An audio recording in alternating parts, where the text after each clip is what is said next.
Tom, I watched a sequel to a sci-fi classic that's near and dear to my heart. And that movie is Westworld. But the sequel, Tom, is called Futureworld. Yep. Old Westworld was written by Michael Crichton. You heard of that guy, right? Yeah, he did the whole Jurassic Park stuff and the whole Congo stuff and the Sphere stuff and all. They were just adapting his shit left and right. Even in the '70s when this shit came out, when Westworld came out, it's like, oh, Crichton's name on it. That's got to be good. He didn't want anything to do with the sequel, and I don't know. There was some other sci-fi movie coming out at the time. They said, "Well, let's get Future World on there." And it's like they're gonna. In this one, they're reopening the theme park, which is a theme park where you can go and LARPing. Tom, do you know what LARPing is? Yep, live action role play. That's exactly what Westworld was. They got up in like little cowboy duds and busted out their six shooters but there was other worlds you could go to. There was like a Roman Empire one, and there was like a fantasy one with kings and queens and swords and shit. Well, those two are still open, and they've got another one that's Future World, Future World, and there you can go and you can get on a space rocket or whatever they were using at the time and go into space, and you can do a spacewalk, and you can go skiing on Mars, Tom. You know what skiing on Mars is like? It's just people skiing, and they put a red filter.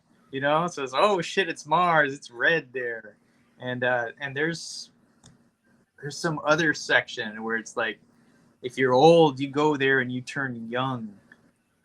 How? They don't explain that shit. They just show this one scene of an old couple, and then all of a sudden they're young, and then we never see that section of the park again because, well, fuck, I don't know. We just wrote that shit, and well, the main reason people go, they went to Westworld, and now they go to Future World, is to fuck robots. That's the perk of this place. Is we're gonna go, we're gonna fuck some robots the whole time we're there. And yeah, that's what people are there for. But these two reporters have been invited, Tom, so they can show, hey, that tragedy that happened at Westworld. Well, that was just a one-time thing. It wasn't as tragic as people made it out to be. We're gonna have these reporters. They're gonna get a free pass to go behind the scenes, check everything out. But Tom, they're reporters, and they discovered some shit.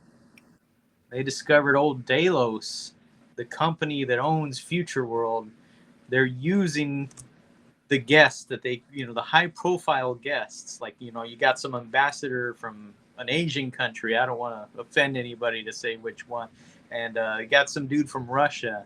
And what they're doing is making robots of them while they're there, Tom, and replacing them so they can go out in the world and I don't know, Delos take over more and more of the world. And they're even going to do that to these reporters, Tom. So these reporters can go write good stories, and more people will come to Delos and get replaced by robots. Hey, this movie sucked. I really, really like Westworld. This is just fucking boring. It's got Peter Fonda and Blythe Danner, who were, I don't know, I guess they were big in the '70s, but they suck. I've never liked either one of them. And in a movie like this, where there's nothing for them to do, I like them even less. All they pretty much do is walk around. At one point, they hook up Blythe Danner to a thing. Hey, we can, see her dreams. It's something we're working on right now. So she goes and sits down in this thing, automatically falls asleep like everybody does, that has, no worries in life. And she starts dreaming about Yul Brynner. Yep, the robot from the first movie, the cowboy guy. And it's kind of like a sexy dream, Tom. It's like she's running away from him, but, she wants that robot to stick it to her, wants that, old hot lead, you know, and he like lassos her and shit. It's fucking strange, but it's like it's the most out of place part of the movie, but it's the best part of the movie, you know. And there's no follow up to any of that shit or anything. Yeah, they escape, they get out of there, you know, by pretending that they've been replaced. Tom, they're pretending to be robots, and they just leave and shit.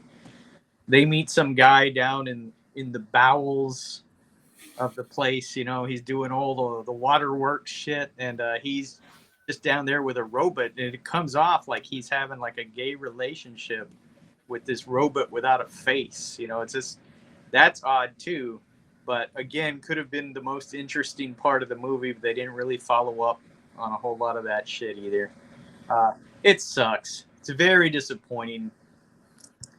And I've known this movie's been around forever, you know. It's from the 70s, but I've never watched it, and now I did, and I wish I hadn't. You know, it just sucks. Sucks. This is what the future holds for us. You ever pull prick to the hit fuck film Sex World? I've got the soundtrack to that. What is it? A bunch of ooh. Yeah, there's some erotic sounds. Thanks for checking out the show. We hope you dug it, baby. If so, give us a thumbs up. Subscribe and let us know down below.